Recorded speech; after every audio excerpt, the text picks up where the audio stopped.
A pleasant evening, everyone, and hello to our Facebook and YouTube viewers and participants. Welcome to the StackLeague Byte ADMU Tech Session, Building a Minimum Viable Product. I am Kina, and I will be your host for tonight's event.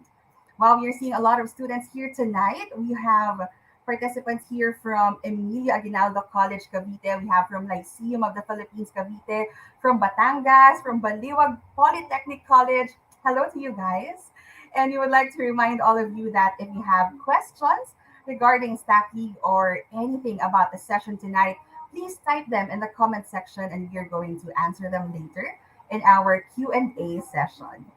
And of course, before we dive in into tonight's session, we would like to give you guys an overview of Stack League, and Casey Kalunod, our growth associate, will help me with that. Take it away, Casey. Thank you, Kina, and good evening, everyone. Welcome again to another tech session with Stack League and Byte ADMU. So, again, I'm Casey. I will be sharing with you what Stack League is all about, especially if this is your first time hearing about the league. Okay, so let's start with the question, what is Stack League? Stack League is the Philippines' largest online programming league, and our mission here is to develop programming leaders that inspire the nation into coding. Now, this tournament is powered by StackTrek's fully automated talent analytics and assessment platform. Now, of course, we are already in our second competitive year, and Stack League wouldn't be possible without the support of our partners. We're very fortunate to be supported by the top companies in the industry. We have our silver sponsor, Coding Chiefs, and bronze sponsors Microsoft, Deltec Systems, Apper.ph, and Recruit Day. We also have our media partners, and here are the following. We have Spark Up, Apps Gadget, What's Up Pilipinas, Corner Magazine PH, Androidist, Megabytes, Back End News, Blue Wing, and Manila Republic. Of course, the same goes for our community partners who help the league reach as many programmers in the country as possible. And here they are. So thank you to all our partners here in Stack League. Now, next question. What benefits do you get in joining Stack League? Now, this pioneering programmer league was launched last year, March 16, and is now gathering over 10,000 tech talents across the country to test their leadership, perseverance, and coding skills with the promise of nationwide media recognition, lots of prizes, thousands of tech job opportunities, and access to invitation only events like this one. Now, the league's year round cash prize pool is now at 10 million pesos in the duration of the whole competition. So, this is where we will get all the prizes all throughout the year. Now, one of the highlights in Stack League is the weekly stack race for both the individual and team categories. So each week, the top 10 challengers and the top 3 teams are announced all across Stack League social media platforms to, of course, recognize the challengers who stayed on top of the ranking. Now, apart from this, we also have the Stack League featured programmer campaign, and here, the weekly top 10 challengers are going to be featured on Stack League's website, and this will also be shared uh, all throughout our social media channels as well. So, of course, it's not just for the featured programmer, we also have the featured team campaign. So, it's for both categories. And this is what it would look like on the website, and this will be shared again to all our social media platforms. Next is we have our exclusive events and training. So Stack League will also be hosting numerous tech sessions and career sessions all throughout the year.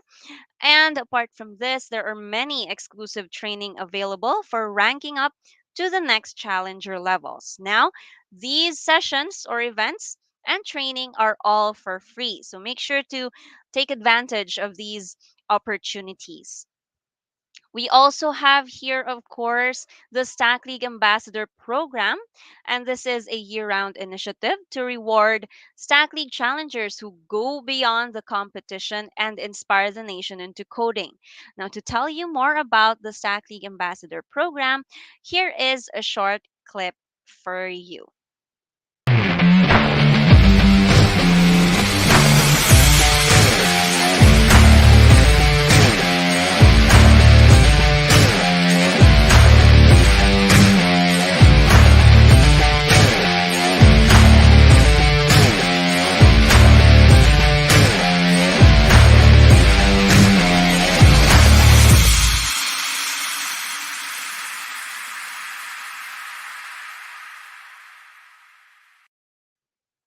All right, so there we go. That's the ambassador program. Uh, is the audio okay? Can you guys tell me if the audio is okay? Apologies if I'm breaking up when I'm speaking. It could be the internet connection. But anyway, let's continue. So that's the ambassador program. Now we are going, or we want to congratulate the ambassador of February. We have Dominic Lopez, and he is our Stack League ambassador for February, winning the 3,000 cash prize and a Stack League t shirt. Now, if you want to be the next Stack League ambassador, which is for March, and win the cash prize and t shirt, the program is now open for March, and you can find the full mechanics at our website, or you can go to bit.ly/ Stack League Ambassador 2022. Now, let's go to the ranking system and the competition. There are 5 supported programming languages in Stack League. We have JavaScript, Java, Python, C Sharp, and PHP. And this is how the ranking system works. So after signing up, you start at the bottom with 0 points, of course. All you need to do is solve as many challenges as you can and earn the corresponding points. So, the more points you earn, the higher your ranking goes. And once you have enough accumulated points, you can now go to the next level challenges, where more opportunities are unlocked for you to access. Now, there are 3 challenger levels here in the league. We have the bronze, silver, and gold levels. Now, the new thing about these challenges, or the new thing for this year, is that we are giving away prizes for those who unlock the bronze level. So we give 100 pesos. For those who unlocked the silver level, we also give another 100 pesos. And for unlocking gold level, you will also receive 300 pesos. Now, we have here the team category. And this is the Stack League Treasure Chest team category. Now, each winning team will receive 1,500 pesos cash prize.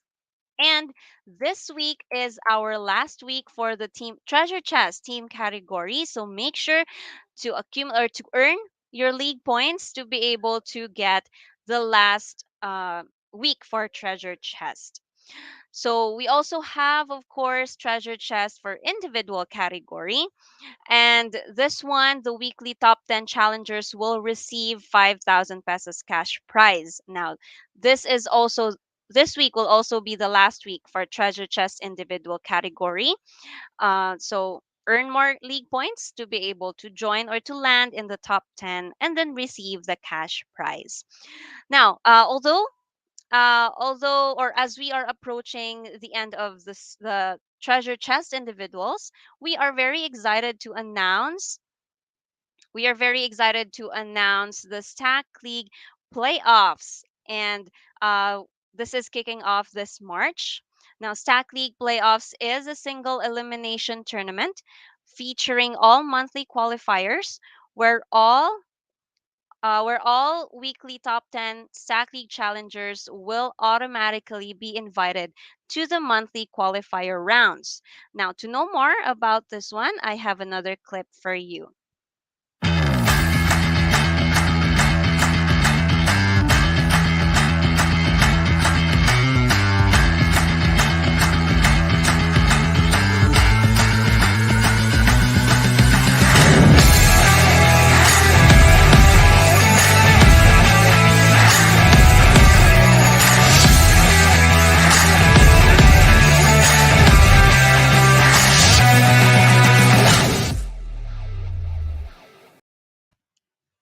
All right, so there you have it. That's the Stack League playoffs for 2022. Now, the monthly qualifier, the first monthly qualifier will be this Saturday, March 26th. And here in the monthly qualifiers, the top one will receive 5,000 pesos, and the top two will receive 3,000 cash. Pesos cash prizes, and of course both of them will advance to the qualifier pool. So again, the first monthly qualifier round will be on March 26th. That's on Saturday at 10 a.m. Please take note of the change in the schedule. So that's March 26th at 10 a.m. You can read the mechanics at bit.ly/Stack League Playoffs 2022. So good luck to our challengers for this one. And that's it for the overview of Stack League. Just a quick but important reminder that as a year round tournament, Stack League is looking for the best challengers that can stay up in the ranks and become programming leaders for the long haul. So make sure that you are going to persevere and stay with us all throughout the competition. That's all for me for Stack League. Thank you very much and see you in the league. Back to you, Kina. Thank you so much, Casey, for that short introduction about Stack League. And of course, we're inviting our participants to join the league because it's not too late, guys. And of course, let's not delay this any further. Building Young Tech Entrepreneurs or BYTE advocates to promote the importance of tech entrepreneurship to the youth in today's age and believes in the importance of cultivating tech, innovation, and entrepreneurial skills to create solutions that make a positive impact. Our resource speaker is a full stack software engineer from Metro Manila.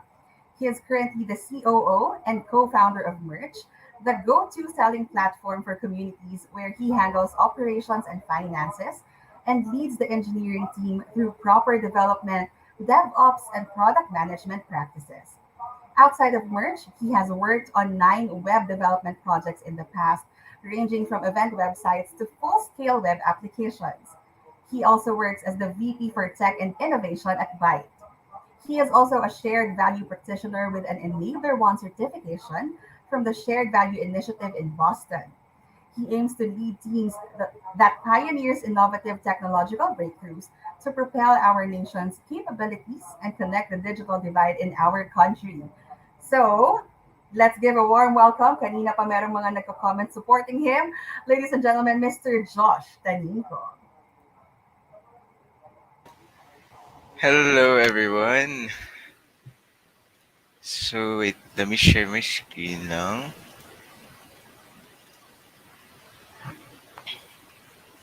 There we go. Do you guys see my screen?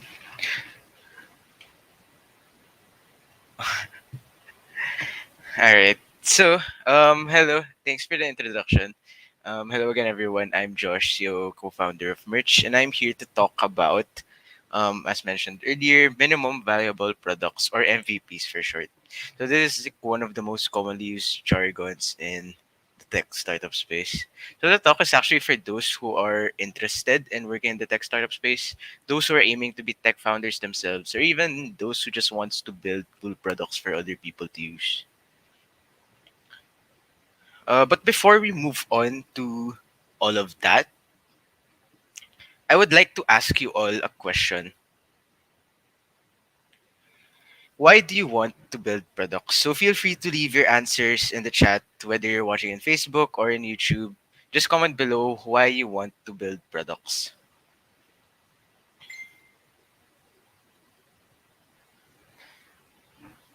Yeah, don't be shy.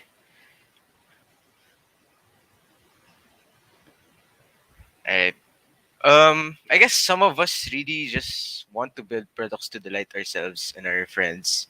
Others build to delight customers there, as Daryl mentioned in the chat, to solve a problem, right? So others build to delight customers and attract them towards a business, while some with like a big vision aim to build products that could change the world, that could change the way people live, to improve the quality of life. Yeah, these are great answers. So thank you for those. And I guess to be more specific about our coverage for today in terms of building products, I'll be talking about what is a MVP and what it is for. What are the key things that you have to remember when building one, and how to build like a no-code MVP. And of course, some key takeaways to cap it all off. First things first, what is a minimum viable product? So, according to Reese, the founder of the lean startup methodology, an MVP is the version of the product that allows the team to gather the maximum amount of validated learnings with the least amount of effort. So, in other words, it is the first form of a product that you can release to users, which already provides like the core functionality without any additional functions or features. So, looking at it closely, we have to remember two main things, right? You have to gather the maximum amount of validated learnings through the MVP, but at the same time, you have to exert the least amount of effort. So, what do we mean by this? So, by validating learnings, that simply means that you have to validate your assumptions and turn it into learnings by assessing how customers feel about a certain idea. So, that is the goal of an MVP. We don't make it to gather the most numbers of users instantly. We don't make it to impress people with the amount of functions, but rather we make it to gather more information regarding our hypotheses. So, for example, we see a problem, we want to test out if this solution will solve that problem. That's what an MVP is for. But at the same time, when building an MVP, you have to invest minimal effort and resources to create the product no matter what happens. You don't want to build something that no one will use. And so, you really invest minimal effort and resources to create that.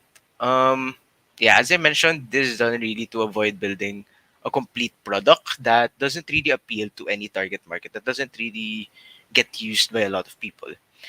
But if it has potential, let's say you're done testing it, right? If it has potential, then these developers, these founders, the product team in general, they use the feedback to develop the next versions of the product according to what the customer says. So I guess before moving on to some examples of what an MVP is, where did the term MVP even come from? So I guess the concept really came from or is really based in the lean startup methodology. So to tell you more about like lean startups, um, it simply like provides a scientific approach to get a desired product to customers' hands faster. So lean startups really aim to eliminate risk and uncertainty. And this is done by reducing the length of time spent on product development cycles and figuring out if a business model is viable early on. Lean startups also work smarter, not harder. So instead of like asking the question, can this product be built?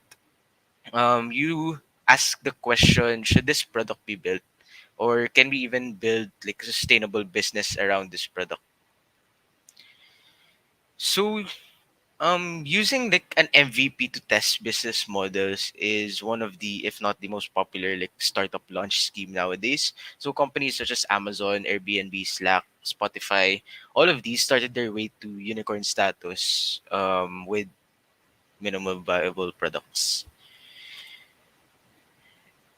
And the core component of the lean startup methodology is really the build, measure, learn feedback loop.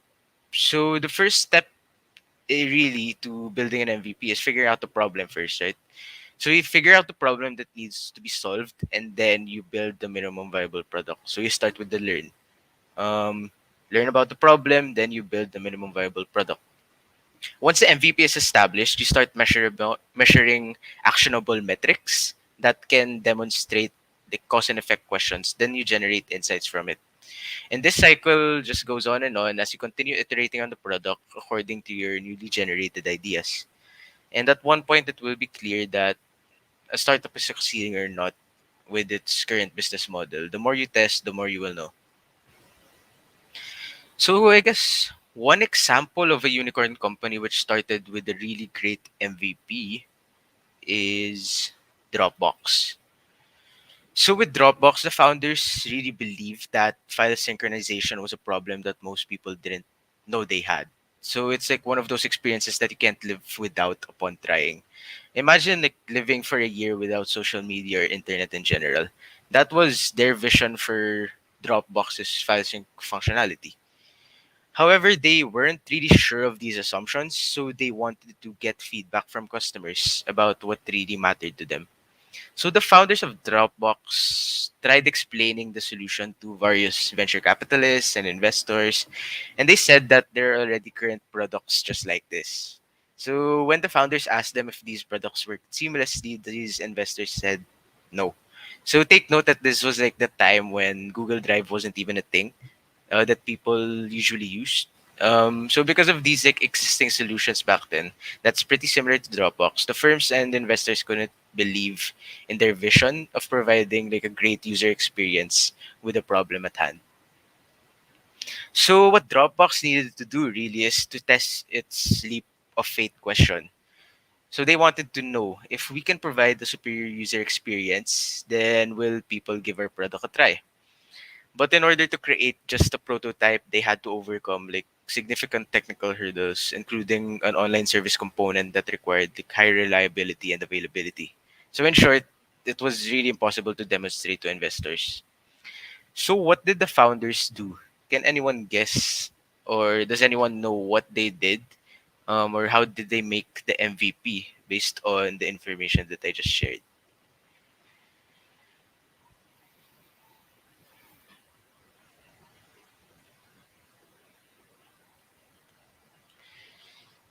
Yes. So actually, yeah, one clue that I guess about what the founders did really is they successfully mitigated the risk of making something that no one wanted without even developing a fully functional application. Yes, Shirley. They actually did. That's correct. They actually did a tutorial video about Dropbox. So Drew, the CEO and co-founder of Dropbox, created a simple 3-minute demo targeted at like a community of technology early adopters. And with this video alone, the Dropbox beta waiting list went from 5,000 people to 75,000 people overnight.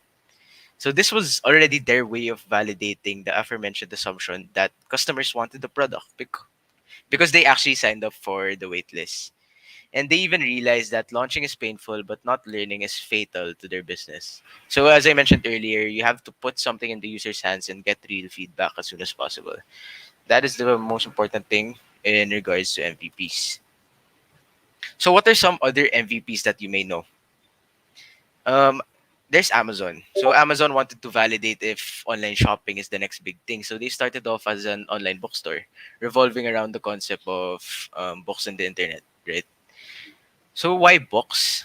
Because it was easy to buy, it was easy to ship, and it wasn't really like a huge investment for consumers. But with that, when they started with books only, now they're like the largest retail outlet ever. Then second, we have Airbnb. Airbnb simply wanted to validate if strangers will pay to stay in their home. Because actually Airbnb started with just 3 paying customers whom they met like at a tech conference. So the two founders actually had extra space in their place and they needed to pay the rent. So they played the part of the seller in the initial product of Airbnb. But after that, after validating that assumption that that these strangers were willing to pay, they allowed hosts to list their space on their platform. So, as you can see here in the picture of Airbnb, they really kept the site features and design minimal as they continued to validate their assumptions. So, they iterated really based on data and user feedback alone. Third, we have Twitch. So, Twitch actually started off as Justin TV. It was an online reality TV show. So, you basically had to follow Justin's life, and if you didn't like it, then you had to leave the website. That was basically what Twitch was back then. They weren't looking at Twitch now, which is filled with video games, entertainment. Back then in Justin TV, there weren't even any video games, according to the founders, right? So looking back at it, it's really amazing how it scaled from being an online reality TV to what it is now. So yeah, back then it only had like the core functionality of video and chat. So as you can see here in the picture, it's these are the main things that you see in Twitch right now. It's just like a different layout, right? So they already had video and chat, and they wanted to validate if video streaming would be the next big thing on the internet. And soon enough, it was. Another MVP is Uber. So Uber wanted to validate if people will order and pay for black car services from their smartphones. So they actually created their first prototype back in 2009 and tested it in two places alone in 2010. So that was New York and San Francisco. So what they did for the MVP is they allowed people to email their address. So it was all through email. They emailed their address to the Uber service, and in turn, Uber would find like the nearest driver and send them the provided address. So that's how Uber worked before. It wasn't the Uber or something similar to Grab that we know now, right?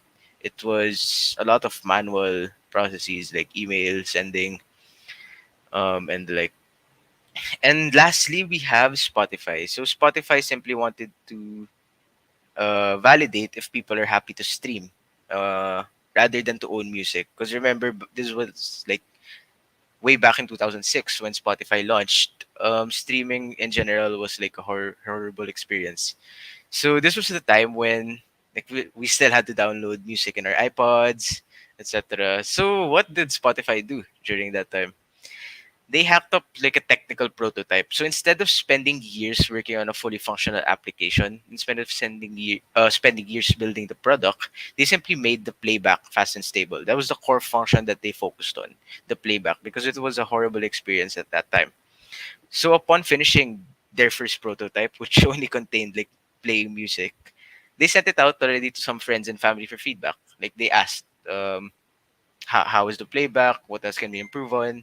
Um, and something like that. So now that we know what an MVP is, how do we actually build one? So here are some things that you have to remember when planning out your MVP. So first, talk to users. So again, going back to the build, measure, learn feedback loop, you have to plan out and understand the problem before you even build your solution. So it's really important to talk to users before you start building, because by having these conversations with your users, you get to empathize with them and understand their pain points. You get to, I guess, experience the problem like you're in their shoes. And this will actually help you out in planning what core features you'll include in your MVP, or what solution exactly are you going to build as your MVP, so that you could help these people with their problems. Second, remember that the goal is to launch quickly with the least amount of effort, as I mentioned earlier. So Y Combinator, one of like the largest tech startup accelerators in the world, always says that you have to launch something bad quickly. Basically, what this means, you don't have to launch a perfect product.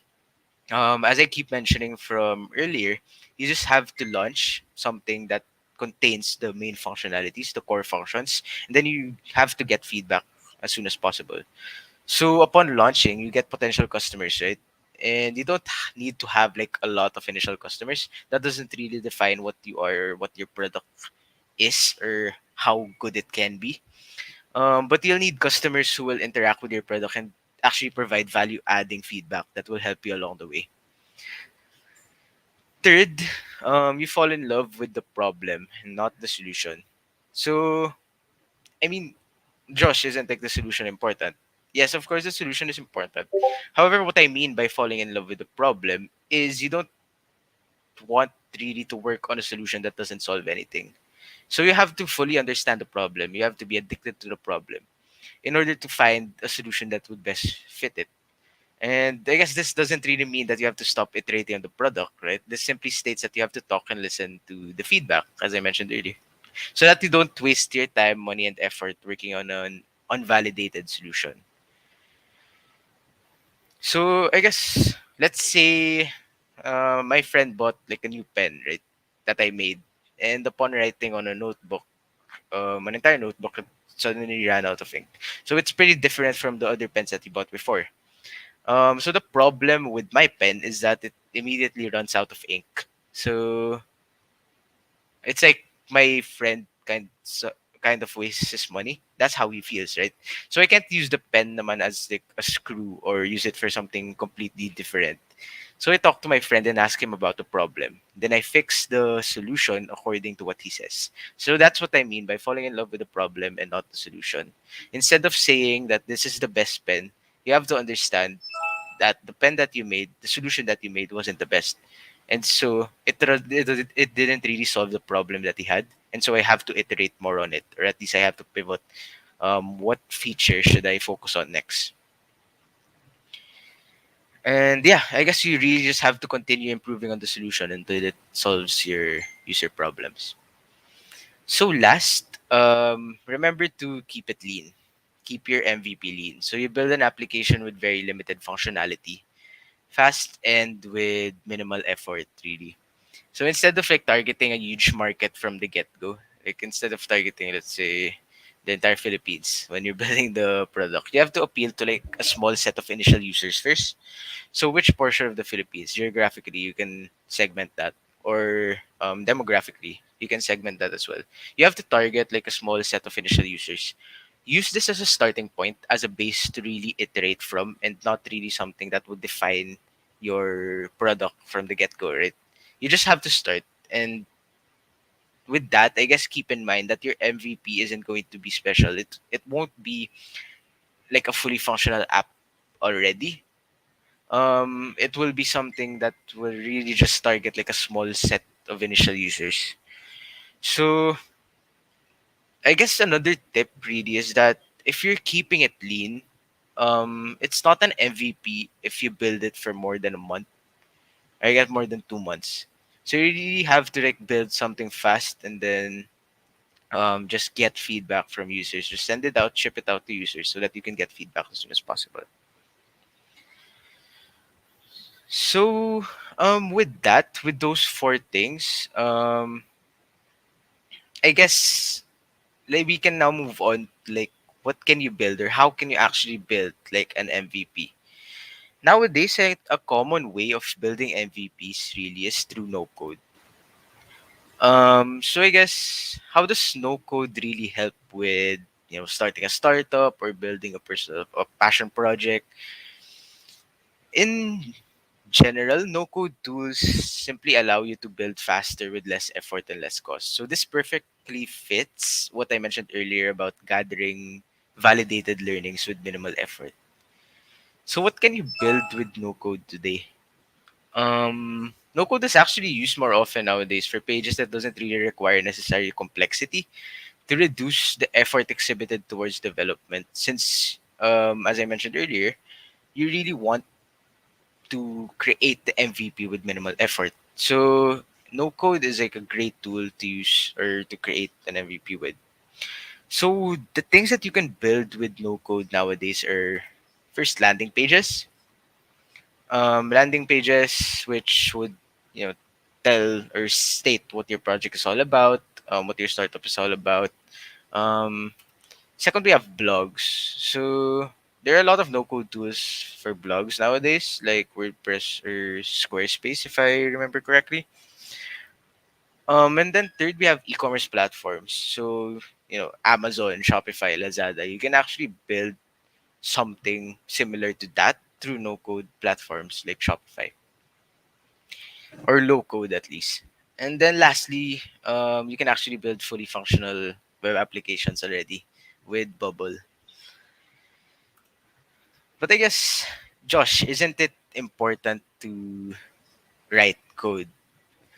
Yes, it is. But in the early stages of a startup or even like a project, you simply want to test out your idea.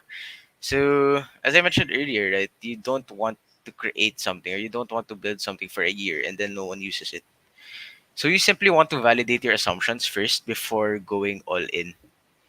So, if the idea involves like a piece of highly specialized, differentiated technology, then you may consider like writing minimal code to test the core functionality or value proposition of your product, your business. It's similar to how Spotify did it. The example that I mentioned earlier. So, well, of course, back then there weren't any no-code tools, right? But with Spotify, um, their main functionality really is the playback, and so with that, they wrote minimal code to focus on that lang. So I guess there are some cases wherein you still have to write code. It really would depend on what project that you have, what project you have. But otherwise, you use no code so that you don't waste time trying to do something that has already been proven successful by startups, by other companies, by other people with personal projects that is built through no code as well. So now that we know how no code can help us in building our MVP, let's see what no code software tools can we actually use for each stage of like the MVP development.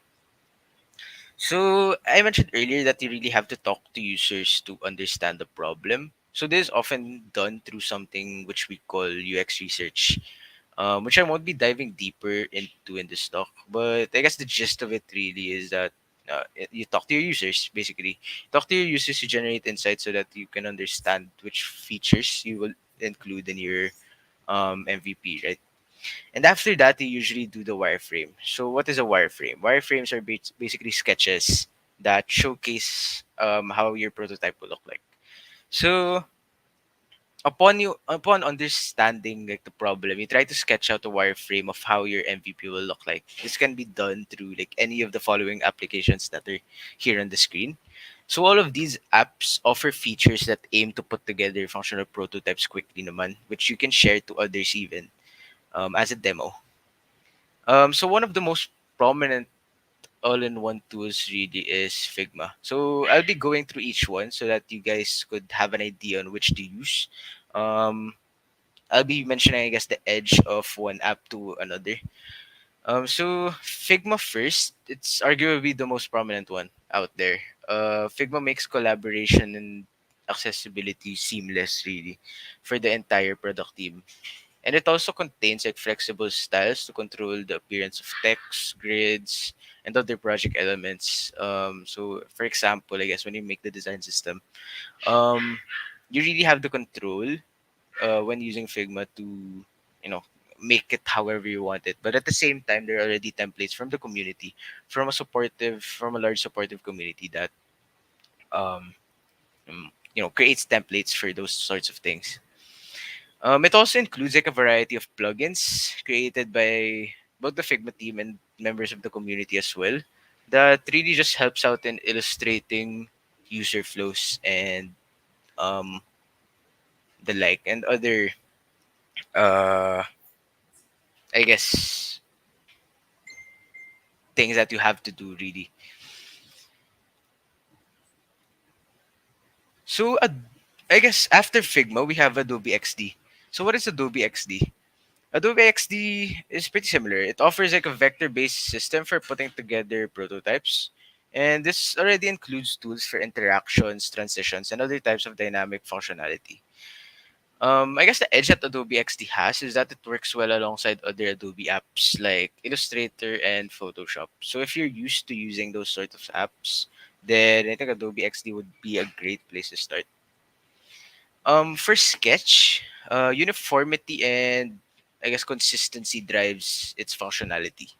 So reusable elements can be used like site-wide in Sketch with smart layout features that change dimensions depending on what content is inside of them. So pretty similar to both naman Figma and Adobe XD. But when it comes to I guess wireframes and prototyping, many really consider Sketch as like an industry standard. So learning it would also be a great skill to have. Fourth, we have whimsical. So I guess with whimsical naman, it lets you focus on the idea rather than formatting.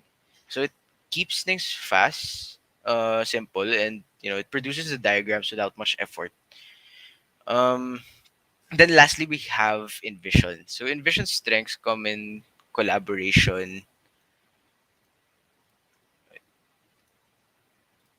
There we go. So Envision's strength comes in collaboration with it its strength comes in collaboration and communication rather, sorry. So it lets team members draw, add notes, offer feedback in the prototype itself, and it can also be demonstrated with the full interactivity through a feature called live share. So if I were to, I guess, recommend something, I guess Figma would be a great place to start. Just because there's already a large community that would help you out. People who give Figma workshops, people who simply answers your comments in the forums. It has a really supportive community and a lot of tutorials online, which you can learn from. But Sketch being an industry standard is also another good skill to have. And Adobe XD, if you're just used to Adobe apps in general, like Photoshop and Illustrator. So after you wireframe, what do you usually do next? So you remember that big companies such as Dropbox and Airbnb didn't really start with a full feature platform already. So they built like an initial product to test their ideas to see whether it will succeed, right? So as mentioned earlier, you don't want to build something that no one's going to use. So people often validate the idea through landing pages to gauge interest even before developing the MVP. So do take note that a landing page is not an MVP. It could capture like email addresses or waitlist testers, but this does not count as like user adoption since they haven't really used your product yet. So an MVP really is a product with enough features to test your initial hypotheses. It allows you to gain the traction and helps users solve their problems. So for landing pages, there are a lot of no-code landing page builders out there. One of the most popular one I know is Webflow. It's probably the most popular no-code builder to date. So Webflow is like an excellent tool that combines powerful CMS features with those of more classic website builders, right? So it offers like a wide range of possibilities for landing pages. So I guess to show you guys an example of what you can build through um, Webflow, let's share a different screen here. Here we have Spec Studios. So Spec Studios is a new digital design and no-code agency focused on building products centered around its users. So as you can see, Webflow really offers like a variety of tools that you can use to easily manage your sites, just like what Spec Studios did. So this includes a CMS, for example. You have here yung clients nila. Where do you save that information? So instead of like I guess placing it on the website from scratch, you save it inside of a CMS. And that's what Webflow really offers. And it also provides functionality to create like dynamic pages, as you can see in this portion. So you can create something great with little to no development, just like this landing page here. And then I guess uh,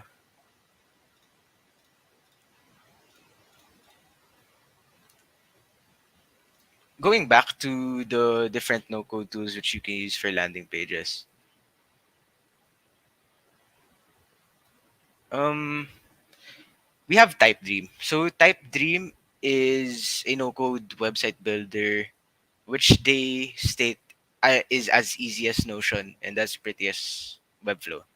So it's very simple to design and manage without having to understand like designer developer jargon such as Flexbox, grids, etc. Since it's simply like you're creating a Notion page, it's as easy as that. But you could prettify it in Type Dream. Another is Squarespace. So Squarespace is also another, I guess, no code builder that target targets those who aren't really too technical, unlike Webflow.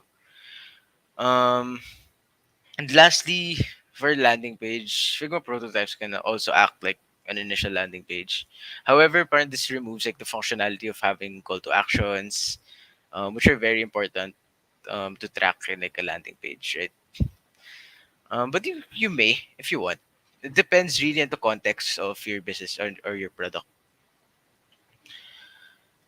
After landing pages, I guess another example of what else you could build through no code is e-commerce. So e-commerce platforms or stores, marketplaces, and like the like, which really just allows users to buy and sell goods and services online. So examples of these are Amazon, Shopee, Lazada, the ones I mentioned earlier.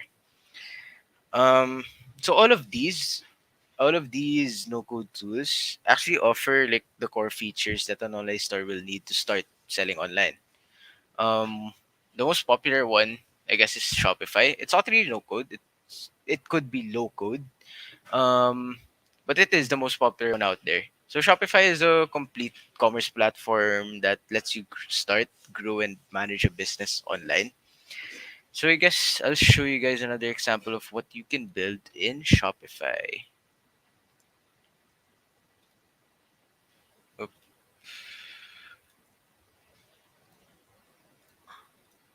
so here, this entire thing is built on Shopify. Let me open one of our stores. This entire thing is actually built on Shopify. So here we have our landing, which is also there in the Shopify page. Um, and a great thing about this is, as I mentioned earlier, it's no code when you're starting out, but you could also learn how to code in the liquid format. And so one thing that we often do with Shopify is um, have like a staging uh, website. So before we push our changes to production, right? We could preview like the changes that we made. So one example here is this one. This is actually something that we're still working on according to the feedback that we're generating, right? So we have our three shops right here. We want our users to be able to shop from the landing page to their shops. And so that is one great thing that we have in Shopify. So yeah, as you can see already, the Merch MVP is actually built in no code in Shopify. So this allowed us to like reduce our development efforts and release a product as soon as possible. So Shopify already included all of the necessary functionality that a commerce platform should have. So it was almost like a no-brainer for us. We simply had to choose between the different platforms like Wix, BigCommerce, and even Type3. So I guess the difference with Shopify and Wix is um, Wix can be easier to use than Shopify. However, it does not provide like the same amount of functionality and complexity that could help your product scale in the future if you'll continue to use Shopify, for example. So some other sites that we looked into are Wix and BigCommerce. BigCommerce, naman on the other hand, includes more sales features and built-in tools than Shopify. However, um, Shopify still provides more value in terms of long-term sustainability, as it is more customizable. So all three of these, as I mentioned earlier, really offer all of the features that an online store will need to start with. So if you're planning to build an e-commerce platform, then you could just check these three out. Also, Type Dream actually has their an e-commerce builder as well. So you could check that out as well. Then lastly, fully functional web applications. So believe it or not, there are currently no code builders out there that has the capacity to create fully functional complex applications already. So Bubble is actually the most prominent no code tool used for building fully functional apps. So Bubble actually have like startups already. Um, Bubble actually has startups already who have raised funding um, or have raised um, a lot of money based on an application that was built on Bubble alone. So they actually have, as I mentioned, fully functional applications already that you build. So there we go. So I guess some key takeaways really from all of that. An MVP is the first form of the product which you can release to users in order to gather feedback which you can iterate on. So remember that the goal of an MVP is to launch quickly so that you can validate your assumptions regarding the product. So going back to the feedback loop, the build, measure, learn feedback loop, you must first figure out the problem first by talking to your users. You then develop the MVP based on your initial research and understanding of the problem. And once that MVP is established, you measure actionable metrics so you can generate valuable insights and iterate on the product. So with that, you also have to launch quick and fail fast. That's another key takeaway.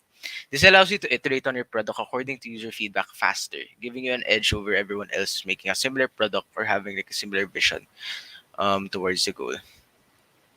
Another thing, all prototypes are MVPs, but not all MVPs are prototypes. So look at Dropbox MVP. It wasn't an open beta for everyone to try, but rather a demo video that everyone could watch. And through this, they were already able to validate their assumptions that people actually face this problem and they wanted this solution.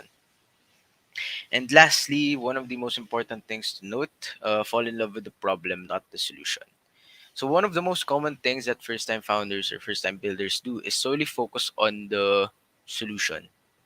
So we build products not for ourselves but for the benefit of others, and we must always keep this in mind so that when we know that our product isn't solving any important problem, then we can easily pivot to a new one that will actually solve the problem that you want to solve. And so yeah, that's it. Actually, thank you everyone for listening. Hopefully, that was helpful and insightful for everyone watching. And now we can open it up to questions.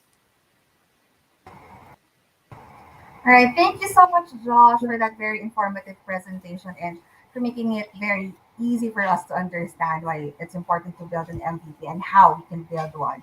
So, like you said, you're going to open the floor now for the questions from our participants. So, we have a few here already, actually. So, this one is from Marge Corona. So, her question is, does small and medium-sized businesses or small and medium-sized businesses considered huge target users already? For an MVP, yes. The MSME market really is very huge here in the Philippines. So, depending on what you're selling or what you're building, more often than not, it should be able to target a smaller segment than that. So, which specific portion of the MSME market? Let's say you want to target food businesses first, then you go with that. Food businesses within the MSME market. But um, yeah, I think the smaller it is, really, the better. Just because you're focusing on the quality of feedback that you get, not really quantity for an MVP. So hope that answered your question. Okay, so small and medium-sized businesses ay malaki pa rin, huge target users pa. So more targeted, possibly, for the MVP. Yes. Okay, next one is from Stephen Jansen de la Peña Balog. Good evening, good PM po. Is there no code for mobile app development? Yes, actually, there are a lot out there. I am not too familiar personally with mobile app development just because I've never gone through the process myself.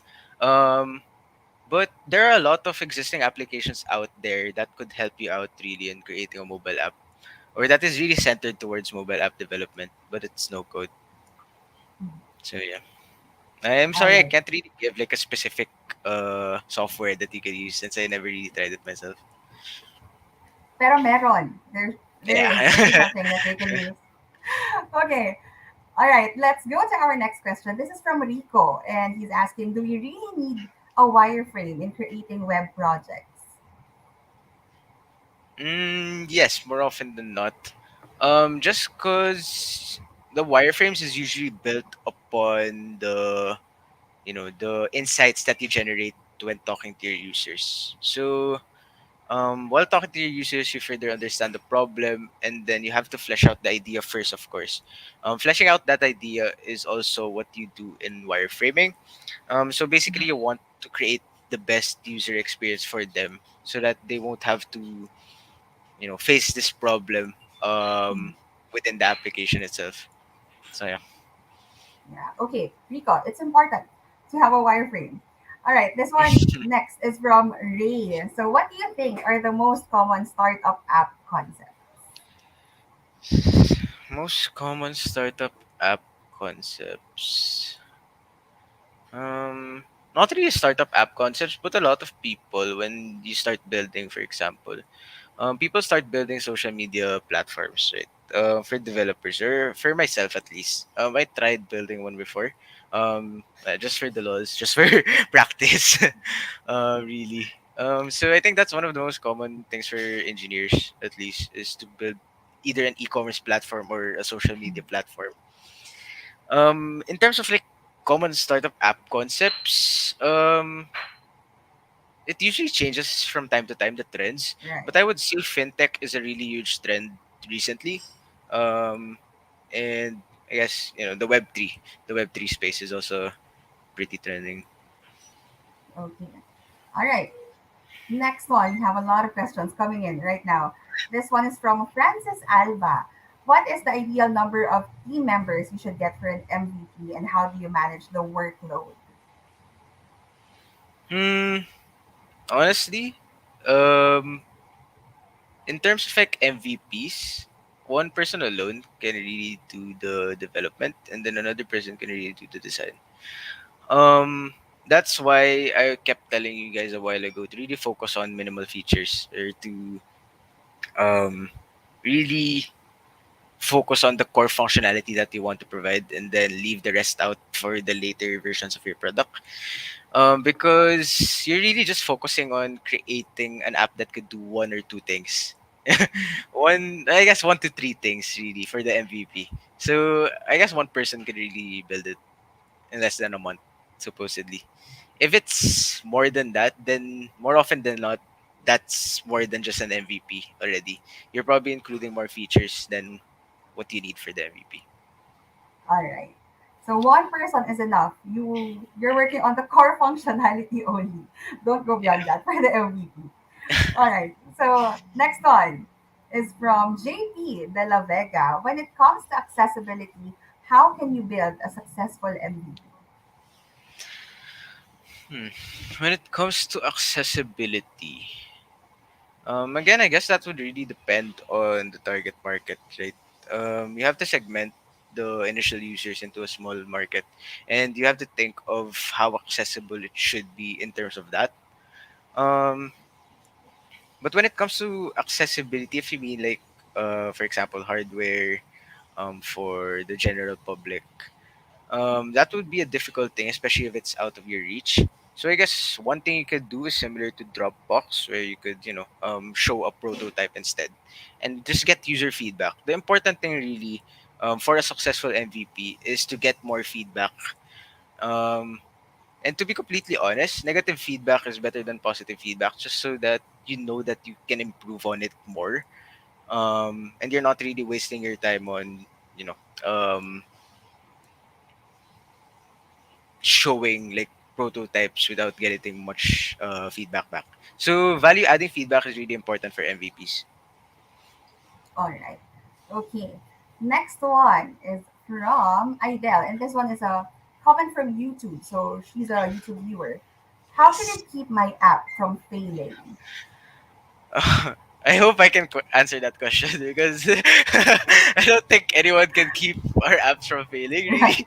But to keep it safer, just follow the lean startup methodology, because at least you're mitigating the risk little by little. You're working on it little by little instead of like working on it for 1 year and then it suddenly fails, right? So you lessen that risk by iterating on it, just creating small Mhm. features one at a time, and just following the lean startup approach. I think that's the best way. But Okay. Less I can't lesser really, risk, but not really keep it from yeah, failing. I can't really That's keep a it from mystery to failing. Josh too. Okay. All right. Next one is from Cora Mercado. How can I know that a product is not yet oversaturated sa market and is something good to develop? Is it okay to develop a product that would really contribute to society, but there are already similar ones in the market? I guess for these sorts of products, for the first question, I guess, how can I know that a product is not yet oversaturated? You have to look at first the market size and then second the competitors. So what I mean by the Mhm. market size, who are you targeting, right? There's this concept called the TAM, SAM, and SOM, which I can dive deeper into next time probably.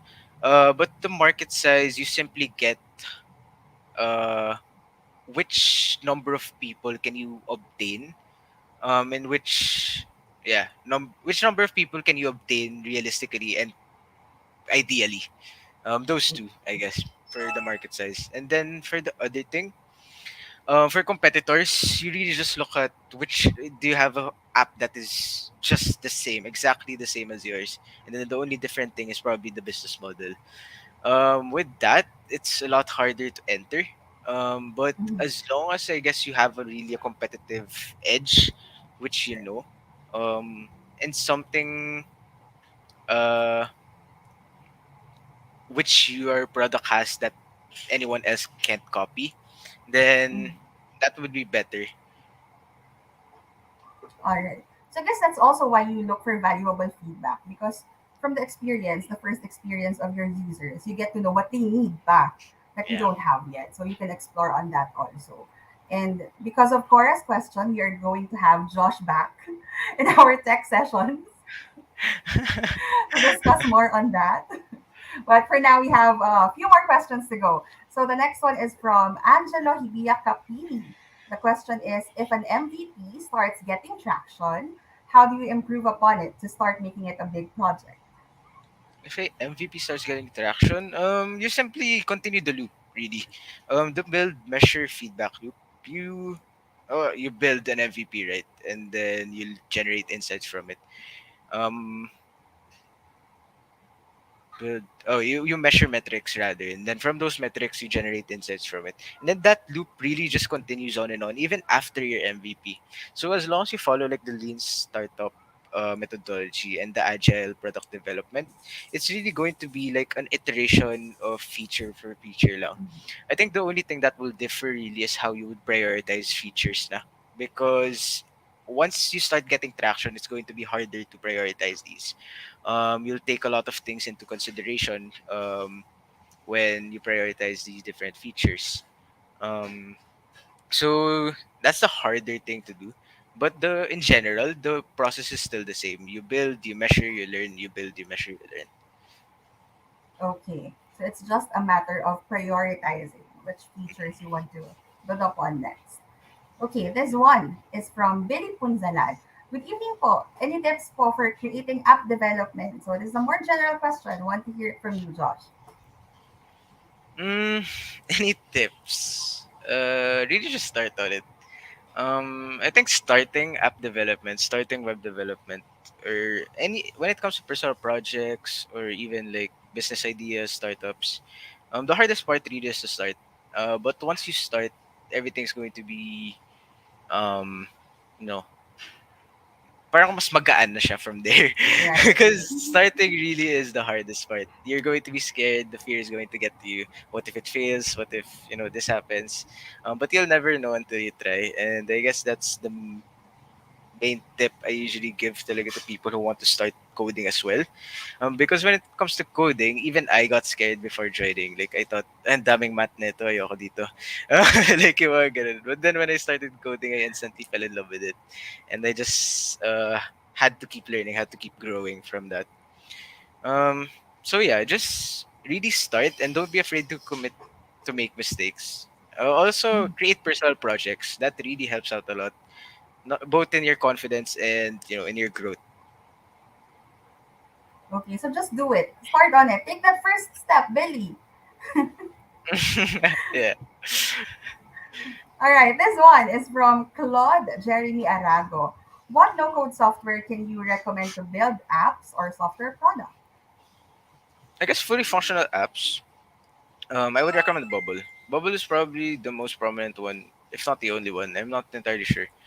Out there that could actually build like fully functional applications. Um, but aside from that, it really depends on what you're building. For e-commerce platforms, there are a lot of no-code software out there, like the ones I mentioned earlier: Shopify, Wix, BigCommerce, those sorts of stuff. I would recommend Shopify just because it's already been proven successful by a lot of different stores, and um, yeah, it really has like a large support. I think that's another thing that I look for when looking for software. Look for software that has like a large support of people who can help you when you're lost. Because that's an important thing to have when you're working on a new thing. So usually these communities or these platforms with the forums, ayun yung tambayan ko eh, the forums. So, it's really nice to have like a large community that uses the platform. So, pag e-commerce, Shopify, pag fully functional app, Bubble, probably.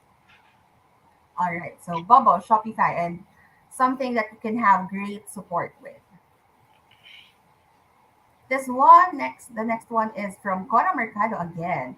So for you, What step or steps should be done first when developing a product?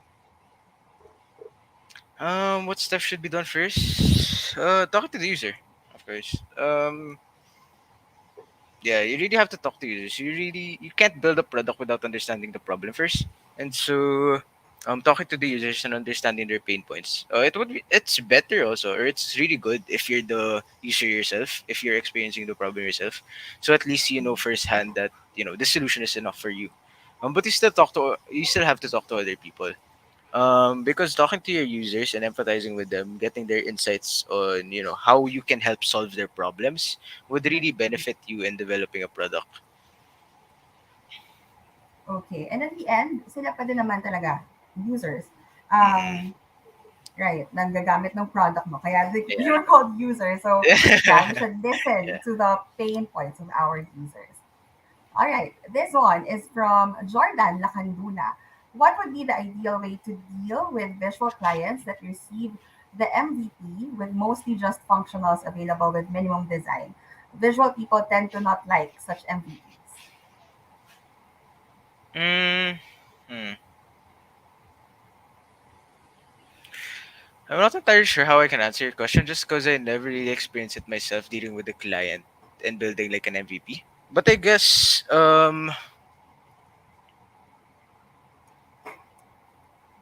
when it comes to clients kasi, I really just follow whatever they think. Whether I think, you know, differently or not. Right. Um and so I think with that, you just have to like MVP, right? I guess pretty similar to Airbnb. Their MVP was very minimal, but at the same time it was still visual in a way. It was still kind Mhm. of pretty. So I think creating something like that, or something clean, and that's why wireframing is also important, because you get to see it before you make it, and you get to see if this experience is enough for your client or for your users or for everyone else who's using. All right. Okay. We are taking in two last questions na tayo for this session. So the next one is from Ian Alvarado. How Yes. much do we usually have to invest in when developing a service app? How much do we usually have to invest in when Money developing talks na a tayo. service? MVP not as much. Because again, following like the lean MVP, right? Um, you really have to create something with a minimal effort, minimal cost. So usually not as much naman. But when it scales into something bigger, that's when it becomes bigger as well. Of course, the cost. How much it really would depend on what type of application you're using. So it's really hard to estimate. But Mhm. I guess for e-commerce, you can just base it off the Shopify pricing. So 29 per month for e-commerce, Okay. 29 USD. Parang ganun. All So yeah, right. it But still really depends. depends. So for Shopify. Yeah. Mhm. Mm-mm. Okay. All right. This is our last question for this session, and this is from Jumar Chavez. Do we need to think about the security or integrity of the app that is made up on no code app? Mm-mm. Yeah, actually, the great thing about these no-code platforms such as Webflow is that they already do the security and integrity for you. So a lot of these things that you usually handle at the back end manually, right? When you go no code, they handle it for you. All you have to do is build. That's why it's really for people who have little to no experience with coding, or I guess like if you really just want to build something from scratch, that could take you like a day to build long, for example, for a landing page. Um, in terms of Bubble, I am not too sure though. I have never used Bubble before. But I think it can also handle it naman. The thing though, when it comes to security on no code platforms, is it's either already integrated, it's already there, or Mhm. it's easier pa rin to manage. So I hope that Okay. answered your question. Right. Okay. Yeah.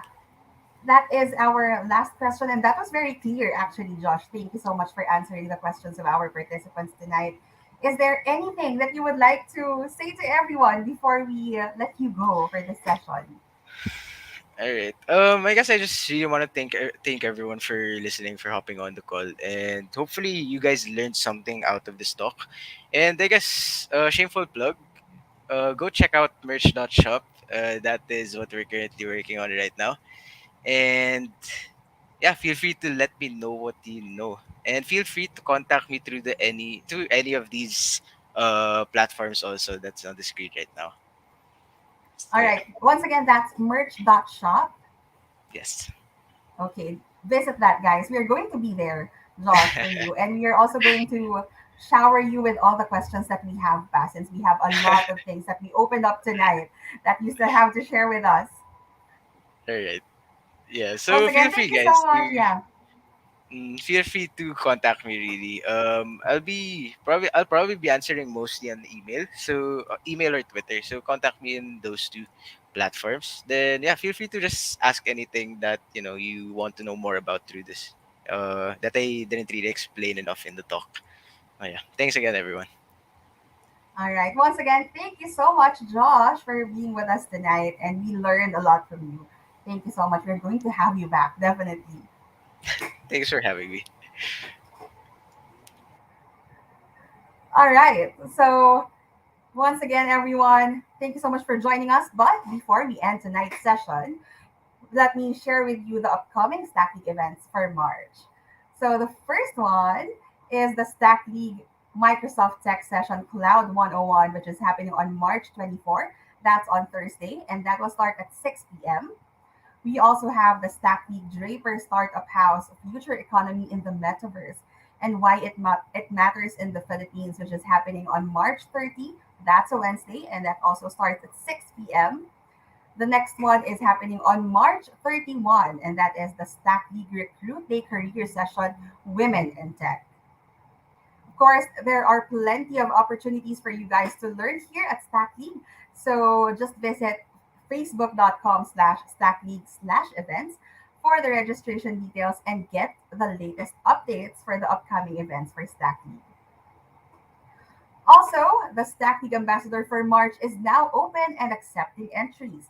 So earn your ambassador points now. Just visit bit.ly/StackLeague Ambassador 2022. Of course, also make sure to earn league points to unlock the challenger levels and receive cash prizes. This is until this week only. So when you solve challenges until Saturday and you become one of the top 10 individuals and the top three teams that we are going to announce on Monday, that is the last chance to get the cash prizes for the treasure chest. Also, the Stack League Playoffs qualifier round for March is coming up, and you can watch that live on broadcast on our Facebook page and YouTube channel. So make sure to land in the weekly top 10 to be invited in the next qualifier round and get a chance to win the prizes and earn spots in the qualifier pool.